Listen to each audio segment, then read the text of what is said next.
అంటూ వల్లే విరిచే ఆకాశమై కలలే పండించే కొత్త ఉదయం నువ్వా. గుండెల్లో నిండి ఎగసే కష్టాలనే తరిమే కొండల్లో ఉండే దైవం నువ్వా.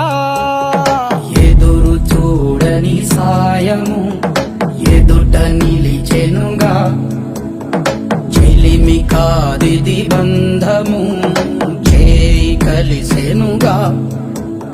శివుని శిరసున గంగతో పుడమినే తడిపిన అపర భగీ